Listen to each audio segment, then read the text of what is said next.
Oi, pessoal, sejam bem-vindos a mais uma aulinha. Eu sou a Anne, estudante de biomedicina, e hoje a gente vai entrar um pouquinho no assunto de ateromatose e hipercolesterolemia.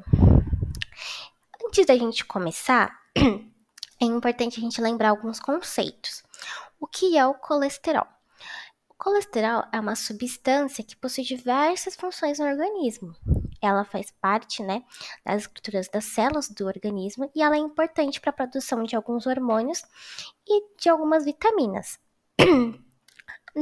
Dentro do colesterol, a gente tem duas divisões.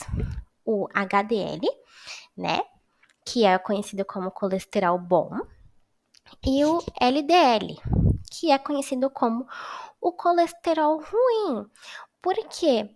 Porque ele consegue, em excesso, depositar nas paredes das nossas artérias, que é gordura, acúmulo de gordura.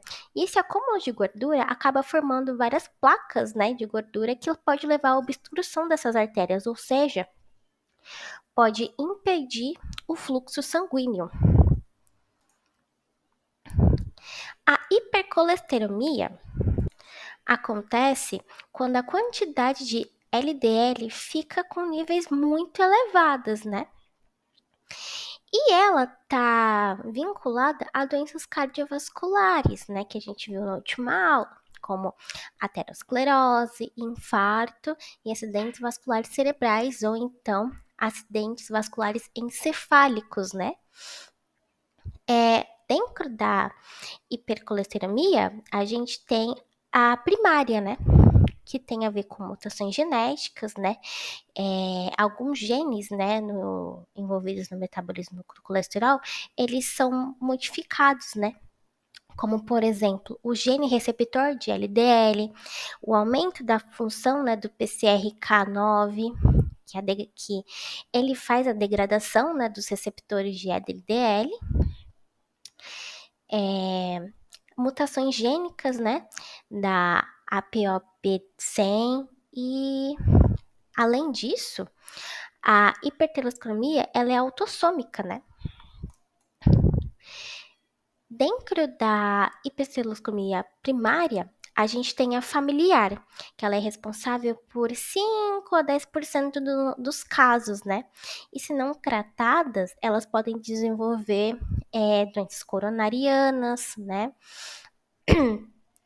Ou então chegar ao óbito, Ela é uma doença genética e ela tem aquele defeitinho no gene, do LDL, e a gente precisa analisar o histórico familiar. Beleza, a gente já sabe o que é hipercolesterolemia familiar. Mas quais são esses sinais? Os sinais, mais evidentes são os xantomas, xantelasmas e o arco coreano. Aí eu coloquei aqui, eles estão respectivamente na ordem. Então, o primeiro, que é as bolinhas aqui no braço, são os sintomas. Os santelemas, que são acúmulo de gordura aqui nos nossos olhos. E o arco corneano, ele é essa auréola mais clarinha dentro do olho.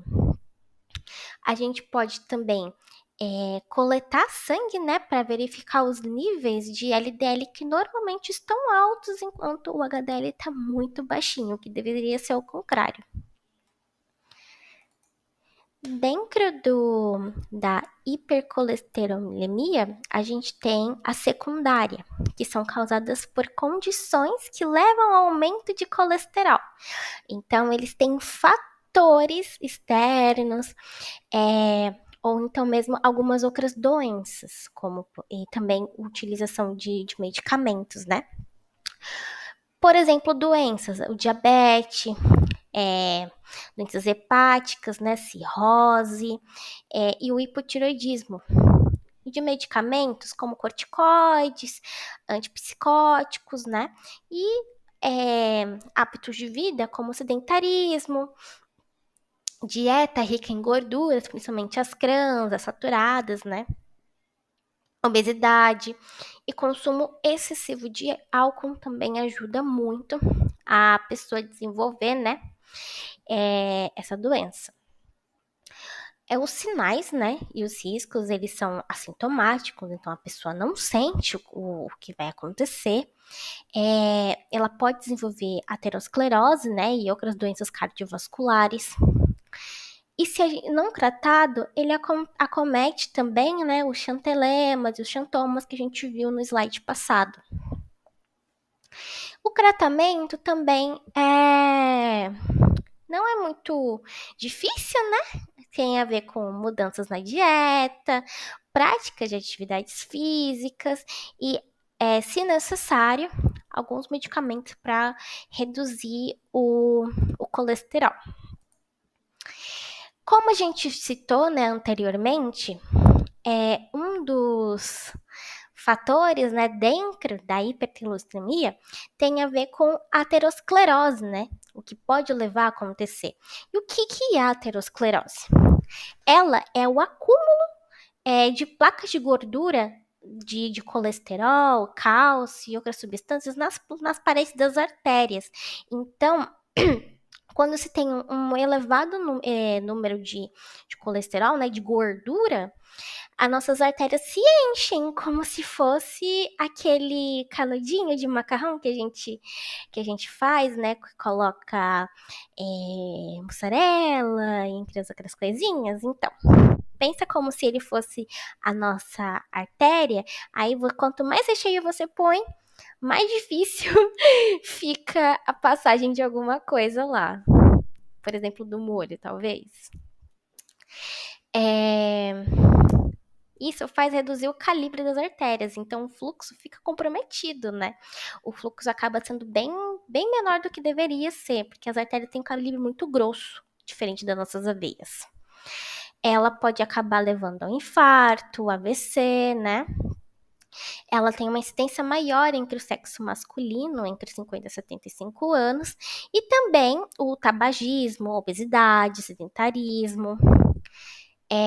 Podem acabar levando até a aterosclerose. Também a hipertensão arterial, como a gente viu na última aula. Os sinais e riscos, né? Ela é silenciosa, você não vai sentir nada, até porque ela está acontecendo por dentro. Mas com o passar do tempo, né? Você acaba sentindo dor no peito, dor nas pernas, falta de ar.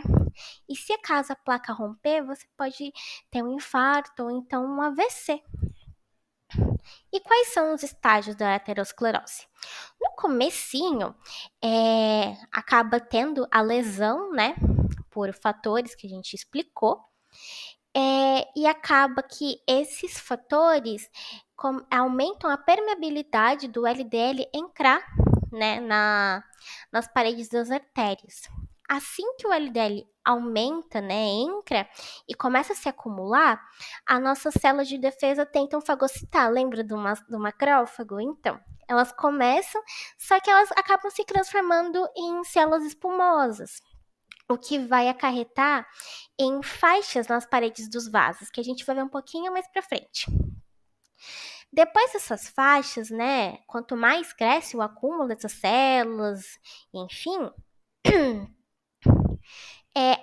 começa a formação dessas placas, que aí vai dificultando o fluxo sanguíneo. Ainda tem fluxo, só que vai começar a interferir nele.